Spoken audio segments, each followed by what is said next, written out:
Morning বন্ধুরা, সবাই কেমন আছো? আশা করছি সবাই ভীষণ ভালো আছো। তুলি সংসারের সবাইকে অনেক অনেক ওয়েলকাম। চলে এসেছি আবার একটি নতুন ব্লগ নিয়ে। আর আজকের ব্লগটা আমি একটু সকালের পর থেকে শুরু করছি, তোমাদেরকে সঙ্গে নিয়ে। সবাই দেখতে থাকো, আশা করছি আজকের ব্লগটাও তোমাদের খুব ভালো লাগবে।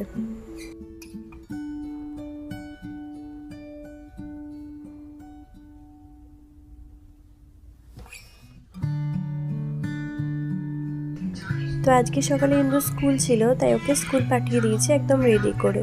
আর তারপর এখন বেনিসোনাও ঘুমাচ্ছে, তাই আমি ভাবলাম এই ঘরটা একটু পরিষ্কার করে নিই। আর এই ঘরটা তো দুদিন মোছা হয়নি, তাই একটু ধুলোও পড়ে গেছে।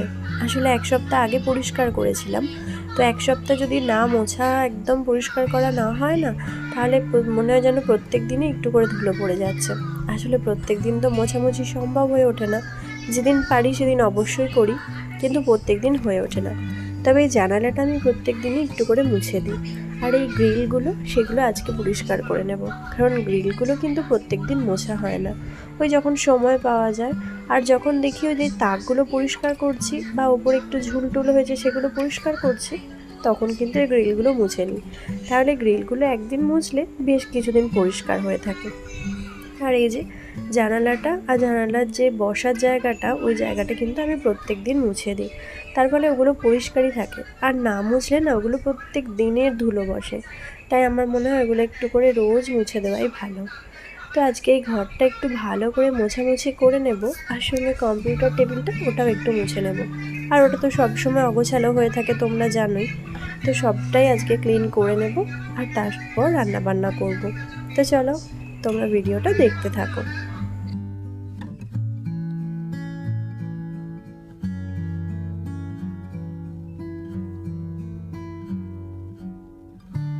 আসলে কম্পিউটার টেবিলটা প্রত্যেক দিনই অপরিষ্কার হয়ে যায়, কারণে যেহেতু ইন্দুর এখানে বই থাকে, তো তোমরা অনেকেই জানো এখানে বই রেখে দিই। আর এই যে বইগুলো নিয়ে সমস্ত কিছু ওলটপালট করে দেয়, সেই জন্য পরিষ্কার করতে হয়। আর মাঝে মধ্যে এই যে কম্পিউটারটাও খুলে বসে, তো সেই জন্য কম্পিউটারটাও কিন্তু পরিষ্কার রাখতে হয়।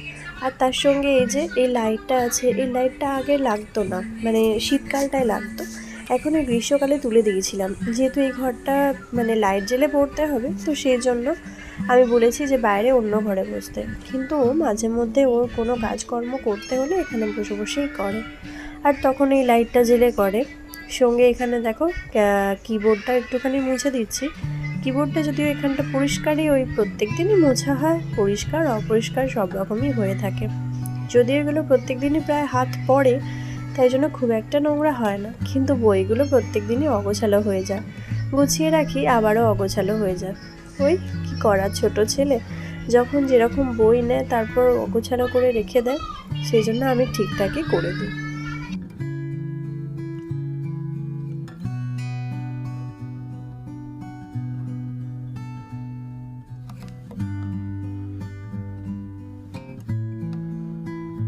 তারপর পুরো ঘরটা এখানে পরিষ্কার হয়ে গেছে, আর দরজাটাও একটু মুছে নিচ্ছি। তো এরপর দরজাটা মোছা হয়ে গেলেই আমার ঘর পরিষ্কার শেষ। যদিও আজকে জানো তো আমার কাজের মেয়ে কাজ করে কিন্তু চলে গেছে। এই ঘরটা যখন পরিষ্কার করছিলাম তখনও কাজে এসেছিলো, তাই এই ঘরটা যখন পরিষ্কার করেছি তারপরও ঝাড় দিয়ে মুছে দিয়ে গেছে। আর ওই ঘরেরও কিছু আলমারি বা ওই তাক টাক এগুলো একটু করে পরিষ্কার করেছিলাম, তখন কিন্তু ও চলে গেছে, তারপর আমি ঝাড় দিয়ে দিয়েছিলাম। আর এদিকে দেখো আমার বিনিশোনা উঠে পড়েছে। তো এরপর হচ্ছে ওকে একটু ফ্রেশ করিয়ে দেবো আর ওকে একটু খাইয়ে দেবো। তারপর আমি আমার আরও যেটুকু কাজ পড়ে থাকবে তো সেইটুকু করে নেব, আর তারপর স্নান করব।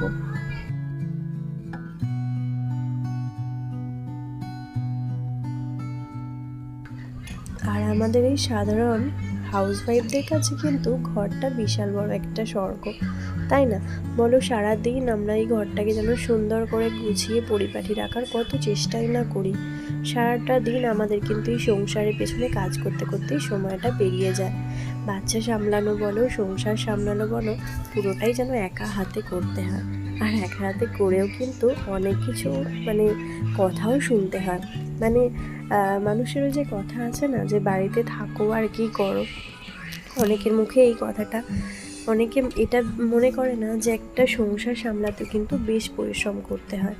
কিন্তু সেটা অনেকেই মনে করে না, মনে করে যে সংসার সামলানোটা কোনো ব্যাপারই নয়। যারা বাইরে চাকরি করে তাদের কাছে এই কাজ মানে জীবনটা বড় কঠিন, কিন্তু একটা সংসার সামলাতেও যে একটা যোগ্যতা লাগে সেটা কিন্তু সবাই বোঝে না। দেখবে সংসারের সমস্ত কিছু কাজ করার পরেও কিন্তু তোমাকে অনেক খোঁটা শুনতে হয়, এটাই হলো ব্যাপার। যাই হোক, আমাদের কাছে এত কিছু শোনার পরেও কিন্তু আমরা কাজটা কিন্তু মন দিয়েই করি, আর কাজটা মন দিয়ে করতে বেশ ভালোবাসি। তো সমস্ত কিছু মিলিয়ে কিন্তু আমাদের এই সমস্ত কথাগুলো একটু উপেক্ষা করেই চলতে হয়। যা বলছে বলুক, এক কান দিয়ে ঢোকানো আর এক কান দিয়ে বার করা, এরকমভাবেই চলতে হয়। না হলে তো নিজের জীবনটা শান্তি পাওয়া যাবে না, না? মনে হবে ওর কথা নিয়ে বসে থাকলাম, এর কথা নিয়ে বসে থাকলাম, এই জিনিসটাই মনে হবে। তার থেকে ওই সমস্ত কথাবার্তা ঝেড়ে ফেলে দিয়ে নিজের মতো করে বাঁচাটাই আমার কাছে মনে হয় সব থেকে ভালো। তো এখানে দেখো বেড কভারটা একদম পরিষ্কার করে গুছিয়ে নিলাম, মানে গুছিয়ে পেতে দিলাম আর কি। বেড কভারটা ওই যে ধুলো পড়ে গেছিলো, ভাবলাম একটু তুলে বেশ ভালো করে ঝেড়ে পেতে দিই, তাহলে বেশ পরিষ্কার হয়ে থাকবে। আর এখানে এই যে বালিশের কভারগুলো একটু চেঞ্জ করে নিলাম, সঙ্গে পাশ বালিশের কভারটাও একটু চেঞ্জ করে নিলাম। পাশ বালিশের কভারটা একটু সাদা কভার, তো তাই মনে হয় যেন দুদিন পর পরই চেঞ্জ করে নিই, না হলে একটু নোংরাই হয়ে থাকে। মানে হয়তো আমার মনে হয় যে সাদা কভার যদি নোংরা হয়ে যায়, আর নোংরা হয়ে গেলে খুব বিচ্ছিরি লাগে দেখতে, সেই জন্য একটু মানে দুদিন পর পরই চেষ্টা করি চেঞ্জ করে নেওয়ার। আর এখানে দেখো আমি যখন বিছানা গোছাচ্ছিলাম, আমার বিনিশোনা কিন্তু আমাকে মানে খুব হেল্প করে। তোমরা তো আগের ভিডিওতেও দেখেছো যে যখন বালিশ টালিশ গুছিয়ে পরিষ্কার করে রাখি, তখন ও কিন্তু বেশ হেল্প করে, এদিক ওদিক বালিশগুলোকে তুলে দেয়। পারে না, যতটুকু পারে তবুও চেষ্টা করে। তো এই যে বালিশ টালিশ সমস্ত কিছু গুছিয়ে রেখে দেবো, আর ওই ঘরটা একটুখানি গুছিয়ে নেব। ওই ঘরটার অবশ্য বিছানাটা তুলে দিয়েছিলাম, মানে আগেতেই বিছানাটা তুলে দিয়েছিলাম। আর এই যে একটু বেলা হয়ে গেছে, তো একটু বেলা হতে না হতে এইখানটা কিন্তু প্রচণ্ড রোদ চলে আসে, যেহেতু ভীষণ খোলা সেই জন্য প্রচুর রোদ চলে আসে। আর রোদ এলে আমার মনে হয় যেন ঘরটা বেশি গরম হয়ে গেল, তাই আমি চেষ্টা করি একটু রোদ হতে না হতে ওই জানালাটা বন্ধ করে দিই। আর যেদিন ওই যে পূর্বের দিকে যে দুটো জানালা থাকে, ওই দুটো খুলে রেখে দিই। ওই দুটো খোলা থাকলে হাওয়াটা বেশ পাওয়া যায়, আর এদিক থেকে না বেশ গরম গরম হাওয়া পাওয়া যায়, সেজন্য বিরক্তই লাগে। আর এই আলমারিটা একটুখানি মুছে নিচ্ছি। আলমারিটা কিন্তু বেশ নোংরা হয়ে গেছিলো, জানো তো। মুছে দিয়েছিলাম যখন ঘর পরিষ্কার করেছিলাম, তারপর আবার একটু ধুলো বসে গেছিলো।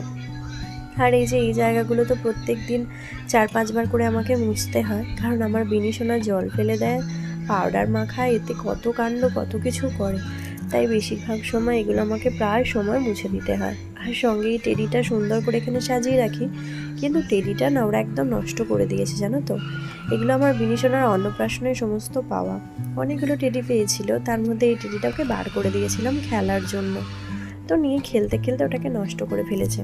একটা বড় টেডি আছে ইন্দুর, যেটা ওকে ওই জন্মদিনে ওর পাপা কিনে দিয়েছিল, কিন্তু ওই টেডিটা আমি তুলে রেখে দিয়েছি। প্রথম ইন্দু ছোটোবেলায় খুব খেলতো নিয়ে ওটাকে, তারপর ওটাকে এখন গুছিয়ে রেখে দিয়েছি।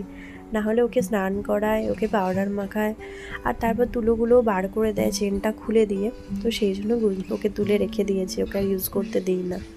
আর আমার ছোটো মেয়েটা তো ভীষণ দুষ্ট, ওই সমস্ত কাজগুলো করে। এখানে দেখো এই যে ঘরটা একটুখানি যখন পরিষ্কার করলাম, তখন মানে কাগজ টাগজ কুচিয়ে আমার মেয়েটা খুব মানে করেছিল, তো সেই জন্য দেখলাম যে না, ঘরটা একটুখানি ঝাড় দিয়ে দিই, তাহলে পরিষ্কার হয়ে যাবে একবারেতে। আর ওই একটুখানি মুছলাম সেহেতু একবারেতে ঝাড় দিয়ে দিলে ঘরটা কিন্তু বেশ পরিষ্কার হয়ে থাকে।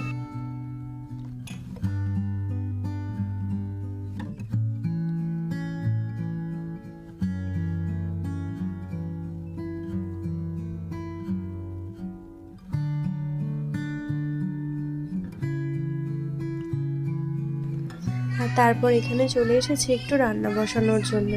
স্নান টান করে নিয়ে রান্নাটা করতে চলে এসেছি, যেহেতু গাটা একটু ধুলো হয়ে গিয়েছিল, আর তারপরেও স্নান না করে রান্না করতে এলেও কীরকম লাগে, তাই না? সেই জন্য স্নান করে রান্না করতে চলে এসেছি। আর এখানে দেখো বাঁধাকপিটা, মানে স্নান করতে যাওয়ার আগে আমি সবজিটা কেটে রেখে গিয়েছিলাম। আজকে বাঁধাকপির তরকারি করব। বাঁধাকপির তরকারি করতে না আমার ভীষণ ভয় লাগে, কারণ বাঁধাকপির তরকারি করতে গেলেই না বাঁধাকপিটা পুড়ে যায়, কেন জানি না এই সমস্যাটা হয়। আসলে কি, আমি তরকারিটা বসিয়ে দিয়ে হয়তো খেতে গেলাম, বা ইন্দুকে বিনিকে স্নান করাতে গেলাম বা জামা কাপড় তুলতে গেলাম, এইসব করতে গেলে না আর জলটা হয়তো কমে যায়, তো সেই জন্য পুড়ে যায়। আর আজকে ঠিক করেছি একদম বাঁধাকপিটা রেডি করে নিয়ে তারপর আমি এই ঘর থেকে বেরোবো। কিছুতেই আমি এই ঘর থেকে বেরোবো না। যখন এই ঘর থেকে বেরিয়ে যাই তখনই মনে হয় ভুলে যাই, আর তারপরেই বাঁধাকপিটা পুড়ে যায়। আর আজকে তোমাদের দাদা বলেছিল যে রাত্রে বাঁধাকপি ও রান্না করবে, কারণ আমি যদি পুড়িয়ে ফেলি সেই ভয়েতে। আর একদম পুড়ে গেলে তো খেতে ভালো লাগে না বলো। আর বাঁধাকপিটা রান্না করতেও আমি খুব একটা পারি না, তো ওর কাছ থেকে জেনে নিয়েছিলাম কিভাবে রান্না করতে হবে, আর সেইভাবে আজকে রান্নাটা করেছিলাম।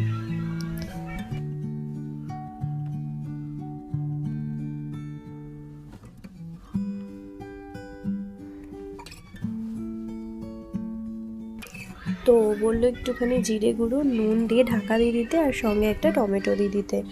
আর টমেটোর মুখের কাজটা দেখো আমি খুলে দিয়েছি, দিয়ে এখন নুন দিয়ে ঢাকা দিয়ে রেখে দিলাম। আর হলুদটা এই সময় দিতে বারণ করেছে, কারণ এই সময় হলুদ দিলে নাকি ধরে যায়। আর আজকে টিফিনে ইন্দুকে জানো তো এই পেস্ট্রি দিয়েছিলাম। কালকে আমার ভাই ওকে পেস্ট্রি এনে দিয়েছিল, তো সেটাই ওর টিফিনে দিয়ে দিয়েছিলাম। তাই আজকে সেরকমভাবে কিছু বানানো হয়নি টিফিনের জন্য। আর দেখলাম বাড়িতে যখন চিড়ে, আম, কলা সবই আছে, দুধ আছে, তো ভাবলাম তাহলে আজকে একটু চিড়েই খেয়ে নিই। আর আমি আর বিনিশোনা একবারেতে একটুখানি চিড়ে মাখিয়ে ওকে একটু খাইয়েছিলাম, আর তারপর আমি খেয়ে নিয়েছিলাম। আর এই গ্রীষ্মকালের দিনে না আম দই বা আম দিয়ে দই দিয়ে চিড়ে দিয়ে বা দুধ দিয়ে চিড়ে দিয়ে খেতে কিন্তু বেশ ভালো লাগে। মাঝে মধ্যে যখন প্রচণ্ড গরম লাগে তখন মাঝে মধ্যে ইন্দুকেও দিই। ইন্দু অবশ্য আমটা খায় না, ও কলা আর চিনি আর দুধ দিয়ে খায়, তো খেতে কিন্তু বেশ ভালোই লাগে। বাড়িতে থাকলে খেতে আরও ভালো লাগে, আর স্কুলে দিলে না ওটা একটুখানি ভাত ভাত মতো হয়ে যায়, তো তাই ওর খেতে একটু অসুবিধা হয়। প্রথম দুদিন আমি ওকে টিফিনে দিয়েছিলাম, কিন্তু তারপর থেকে ও বার বলে যে মা ওটা নিয়ে যাব না, কীরকম খেতে লাগে, ভালো লাগে না খেতে, তো সেই জন্য আর তারপর থেকে দিই না। আর এখানে এই যে এই চিড়েটা নিয়ে নিয়েছি, সঙ্গে আম নিলাম একটুখানি, আর কলা নিলাম একটা, আর সঙ্গে একটু গুড়। চিনির থেকেও গুড় দিয়ে চিড়েটা খেতে কিন্তু আমার বেশি ভালো লাগে। তো এরপর মাখিয়ে নেব, আর নেওয়ার পর আগে মিনিশোনাকে একটু খাইয়ে নেব। আর ও আবার বলেছে জানো তো যে আম খাবে না।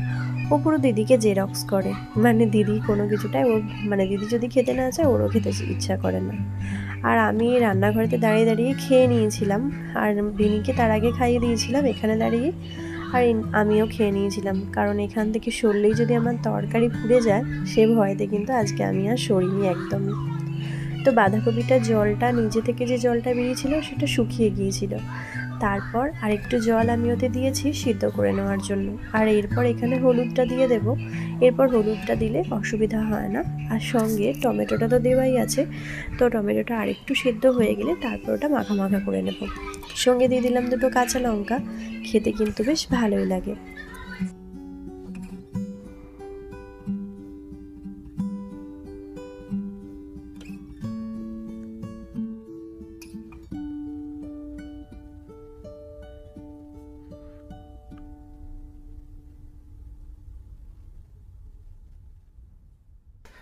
আর বাঁধাকপি জানো তো খেতে খুব একটা ভালো লাগে না। তোমাদের দাদা আমাকে একটা কথা বলে যে তুমি কি বাঁধাকপি খেতে পছন্দ করো না বলে কি রান্নাটা এরকম বাজে করো। আসলে আমি ইচ্ছা করে কিন্তু তরকারিটা বাজে করি না। যতই মানুষের কাজ করে দাও মন কিন্তু কিছুতেই পাবে না, জানো তো। আমি ইচ্ছা করে কি কখনো কোনো রান্না বাজে করতে পারি বলো? আমি না খেতে ইচ্ছা করে না, কিন্তু খেতে তো হয় অল্প একটুও। তো হয়ে যায় তরকারিটা এরকম, কেন জানি না, বুঝতে পারি না, এরকমই হয়ে যায়। তো কী আর বলবো। আর বাঁধাকপি যদিও শীতকালে একটু পছন্দ করি, গ্রীষ্মকালে আমার একদমই ভালো লাগে না। যদিও এনেছিল, আর আনলে রান্না করলে একটু আধটু খেতেই হয়, সেটাতে কিছু করার থাকে না। সঙ্গে করেছিলাম একটু বিউলির ডাল। এই বাঁধাকপির তরকারির সঙ্গে বিউলির ডাল খেতে বেশ ভালো লাগে। আর আমার বাবা না এই খাবারটা খুব পছন্দ করতে, জানো তো। বাবার কাছে বাঁধাকপির তরকারি, বিউলির ডাল আর একটু আলু ভাতে, এটা ছিল অমৃত। সঙ্গে একটু আলু উচ্ছে ভাজা করেছি, যাতে আলু উচ্ছে ভাজাটা কিন্তু খেতে বেশ ভালোই লাগে। আর একটুখানি আলু সিদ্ধও দিয়েছিলাম ভাতের মধ্যে, ওটা একটু পরে মাখিয়ে নেব। তো এখন মোটামুটি রান্নাবান্না কমপ্লিট, সঙ্গে গ্যাস ট্যাস মোছামুছি সমস্ত কিছু করে নিয়েছি। এরপর রান্নাঘরটা বন্ধ করে দিয়ে আমি চলে যাব আমার অন্য কাজে। আর তোমাদের সঙ্গে আরও একটা জিনিস শেয়ার করব, চলো সেটা এখনই শেয়ার করে নিই। এই যে আমার ফ্লিপকার্ট থেকে বেশ কয়েকটা জিনিস এসেছে। আর তোমাদেরকে আগের দিন আমি বলেছিলাম যে আমার ফ্লিপকার্ট থেকে অনেকগুলো জিনিস অর্ডার দিয়েছি, সেগুলো যখন আসবে অবশ্যই তোমাদের সঙ্গে শেয়ার করব। তো এই সেই জিনিসগুলো এসেছে যেগুলো আমি তোমাদের সঙ্গে শেয়ার করব বলে রেখে দিয়েছি। তোমাদের সঙ্গে শেয়ার না করলে কিন্তু আমার একদম ভালো লাগে না। যে কোনো জিনিসই কিনি মনে হয় তোমাদের সঙ্গে একটু শেয়ার করি। তো প্রথমে কন্টেনারগুলো দেখালাম, ওগুলো হচ্ছে গ্লাস কন্টেনার মানে কাচের, আর এগুলো হচ্ছে প্লাস্টিকের। তো এইগুলো কিনেছি একটু বড়, আর ওই সাইজটা একটু ছোট। ওগুলো এই মশলা থাকবে, জিরে গুঁড়ো, হলুদ গুঁড়ো, এই সমস্ত গুঁড়োগুলো এগুলোতে কিন্তু বেশ ভালো থাকবে। আর তার সঙ্গে আরেকটু বড় কন্টেনার কিনেছিলাম, সেগুলো তো তোমরা দেখিয়েছো। তো সেগুলো এখনও ইউজ করা হয়নি, অবশ্যই যখন গুছিয়ে ইউজ করব তখন তোমাদেরকে অবশ্যই দেখাবো। সঙ্গে দুটো তেলের কন্টেনার কিনেছিলাম, মানে তেল, দুটো তেল কিনেছিলাম, তেলের কন্টেনার কিনেছিলাম এই কারণে যে সাদা তেল আর সর্ষের তেল যাতে দুটোই থাকে। আর সঙ্গে এই র্যাকগুলো কিনেছিলাম, এগুলো সুন্দরভাবে সমস্তটা গুছিয়ে যখন রাখবো তখন অবশ্যই তোমাদের সঙ্গে শেয়ার করব যে রান্নাঘরটা কীভাবে সুন্দরভাবে গোছালাম। তো এই কয়েকটা জিনিসই কিনেছিলাম, আর কিছু কিনিনি। আরও একটা জিনিসের অর্ডার দিয়েছি, সেটা এলে একবারে পুরো রান্নাঘরটা ক্লিন করে নেবো আর দেখাবো তোমাদের। তো আজকের মতো বন্ধুরা ব্লগটা এখানেই শেষ করছি। সবাই ভালো থেকো, সুস্থ থেকো, দেখা হবে নতুন ব্লগে।